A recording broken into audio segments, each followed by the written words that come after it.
Welcome back to the Lagoon of Mystery and another moment of Tiki. There are few pieces of furniture that say Tiki bar quite as much as a rattan peacock chair. Maybe Witco, that's arguable. I don't know of anyone who's going to turn down a piece of Witco furniture. At the same time, I don't know anyone who's going to turn down a peacock chair for their home Tiki bar. New peacock chairs are quite expensive. Fortunately, there have been tens of thousands, if not hundreds of thousands of them sold and bought stateside over the past dozen decades or so. They date back in history way early in the 20th century. They were a staple of the golden age of Tiki. Don the Beachcomber, Trader Vic, Stephen Crane, many celebrities were all photographed in peacock chairs, and it's obvious to see why. They're very impressive, they're very showy. They have a tropical flair that's hard to replicate. But if you don't have the many hundreds of dollars it takes to purchase one new, you're in luck, because a lot of people have old ones that they no longer want. So if you stalk Craigslist or Facebook Marketplace or many of the other curbside services, garage sales, you'll often be able to find pieces of rattan furniture if you are patient enough. The downside of this is that many of these rattan furniture pieces, be they peacock chairs or tables or anything else, because let's face it, pretty much everything was made from rattan at one time or another and bought and sold in the tropical Tiki trade. Once someone purchased it, that was the end of their investment. As a natural material, rattan needs to be taken care of. It's a wood, and as a wood, it can dry out, become brittle, is subject to insect attack, moisture can damage it. So there are a number of things we can do to ensure the rattan retains its best luster, its best presentation. And even if you get a piece of rattan furniture, be it a peacock chair or one of the many other incarnations, there are things you can do to help first stem the degradation of the piece, and secondly, restore a little bit of its former luster. This here is a chair that is obviously not a peacock chair. Let's just call it a hatchling. I got it off Craigslist. Somebody posted it, wanted to get rid of it free, so I drove over and picked it up, which is a pretty good deal if you ask me. It's in surprisingly good shape. I'm imagining this is probably a newer piece, not dating from the 70s, possibly the 80s or 90s. Down here, some of the rattan wrap has come loose, exposing the wood underneath. That's going to have to be redone at some point, but overall, it's still in remarkably good condition. That said, the cane wrap is very dry, and it has not had any type of care given to it. Now, first thing you want to do with any type of wood furniture that's dried out is try and rehydrate it. And I guess rehydration is a misnomer, since you're not putting water into it. The wood loses water, dries out, and cracks. You don't want to add water, because water contributes to rot. And most peacock chairs, rattan chairs, are lost because they're exposed to water and the wood in them rots away. Before applying any finish to the rattan, it's important to make sure it is clean. You want to ensure that the chair is free of dust, dirt, or debris. Brushing it down with a broom may be sufficient, but a good once-over with a vacuum cleaner is probably the easiest way to a clean chair. If your rattan has any signs of mold, you will want to treat it with a commercial product like Mold Armor before applying finish. There are also online recipes for effective mold treatments using borax or vinegar. What we're going to do here is use boiled linseed oil as the first coat. This is really a simple process to restore the chair and prevent any further degradation, but it is time consuming. It doesn't take any special skills, just patience. It's a three-part process. The first step is to coat the entire surface of the rattan chair with oil. Boiled linseed oil is a drying oil. Regular linseed oil takes a very, very long time to dry. It does penetrate the wood and fills the pores and serves the role as moisture and water would do to fill the wood and prevent cracking and splitting and make it more supple and pliable. It also forms a film on the surface which gives the chair a physical protection. Hello, Belle. So it forms a film. It's a film forming oil on the surface. And as an oil, you can repeat multiple coats and it'll build up that film and give it more and more protection, all the while penetrating and hardening inside, so it protects on the inside and on the outside. Boiled linseed oil is what you're going to want to get, because whereas regular linseed oil can take months to fully cure, during which time it stays kind of sticky and tacky and is no good for anyone, boiled linseed oil has drying additives in it, which accelerates the polymerization of the oil, allowing it to dry and cure in a matter of days. This is what we want. It's a lot more convenient. And it's also very simple to apply.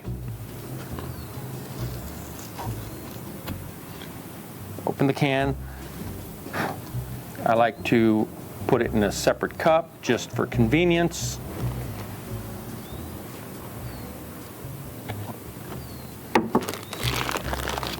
Little bag of rags. Nothing special here. Just cotton fiber. You want them to be clean though. Take it, dip it in the linseed oil, nice and good coat, and just start wiping it on. And slather the stuff on, it'll absorb and will soak in. As you can see, the boiled linseed oil goes on quite easily. Some people complain that linseed oil has an unpleasant odor, but I've never found it offensive. You can apply additional coats after it cures to build up the protective film on the surface. If your rattan furniture is going to be kept inside, this might be all that you need, although you'll probably want to reapply a coat every couple of years.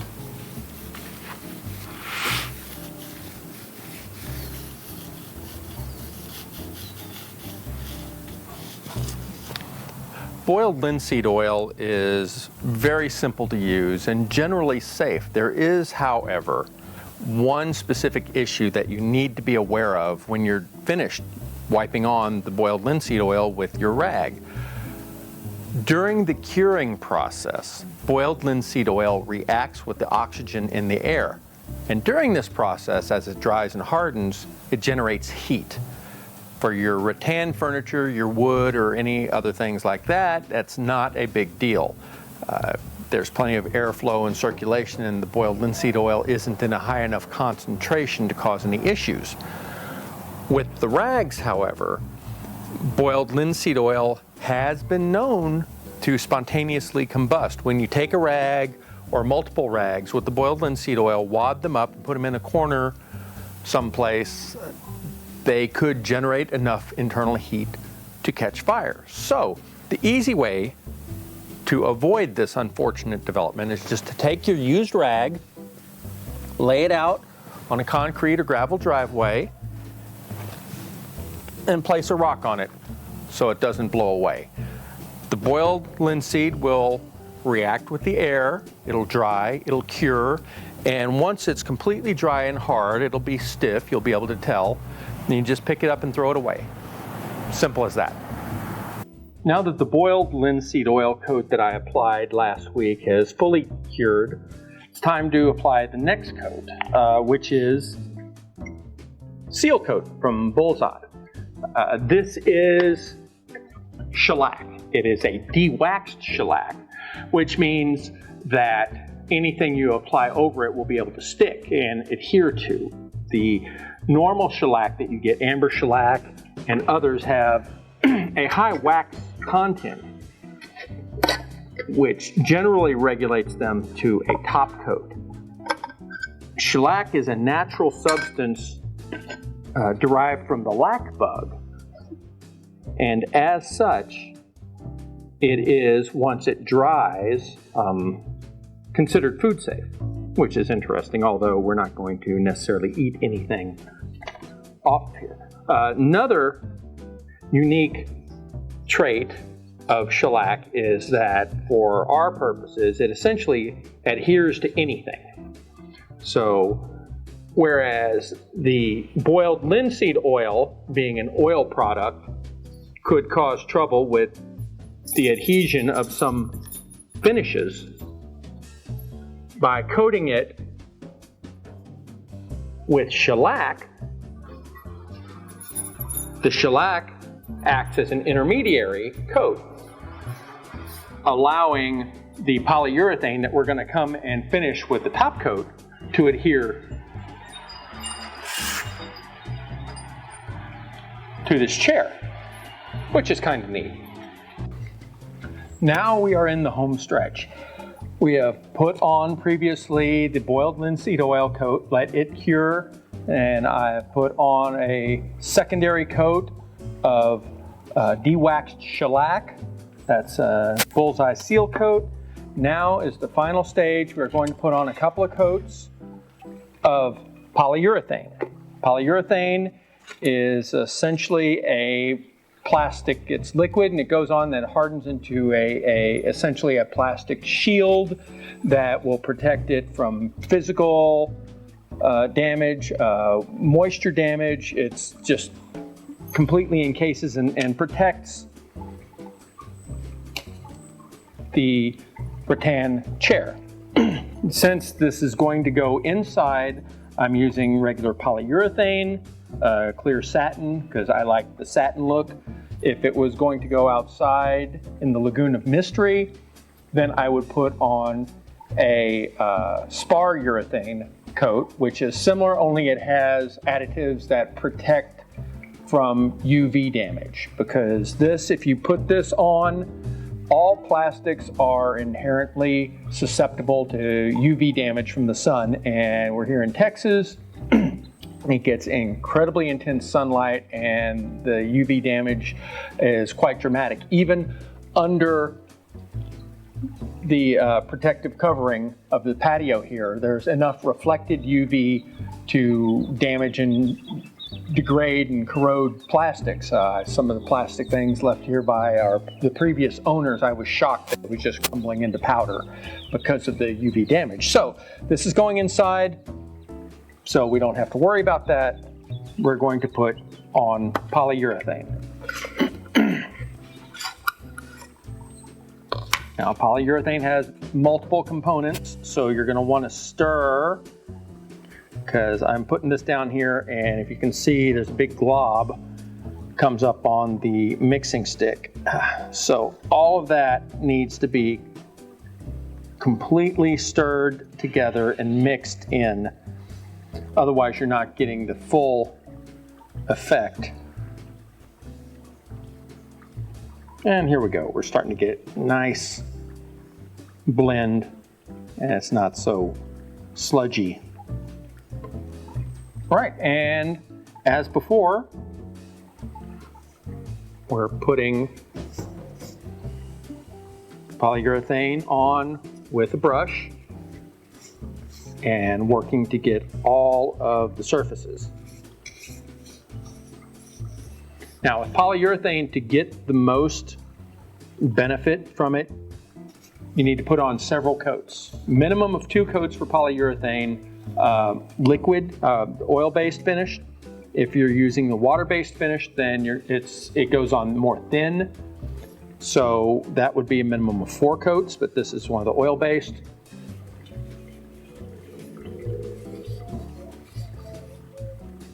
Not only does it build up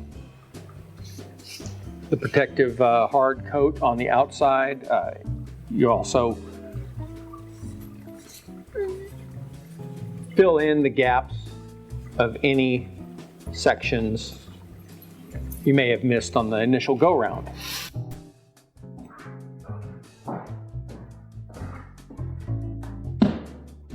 With the final coat of polyurethane fully cured, the rattan chair is now ready to go into its forever home spot here in our future upstairs tiki room.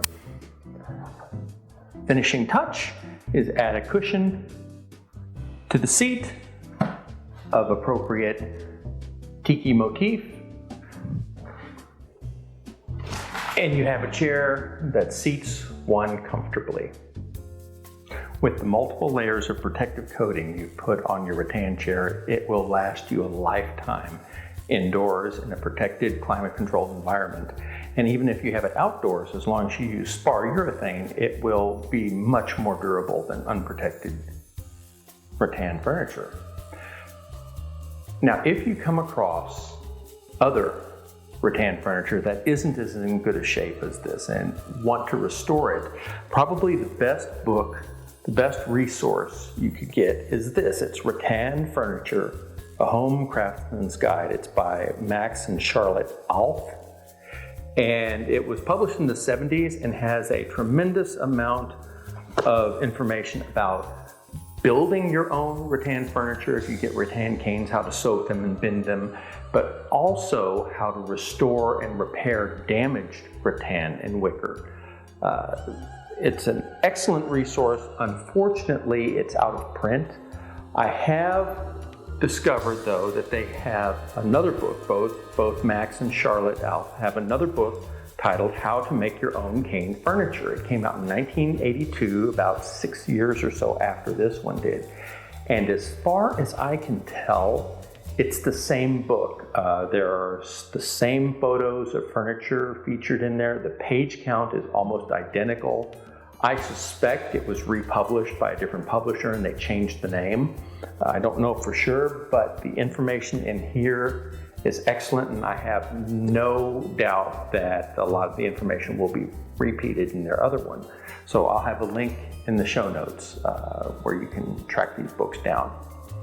So if you're building your home tiki bar or just want to make your home environment a little bit more tropical, you can't go wrong with rattan furniture. Scour the interwebs, look at Craigslist, Facebook Marketplace, Letgo, all those websites that have free and curbside options for people to pick up, and you will be amazed at how many bargains you can come up with. There's not necessarily a lot of them, but they come with surprising regularity. So get out there, and once you rescue that piece of rattan furniture from a certain doom, you'll know how to fix it up. Until next time, aloha.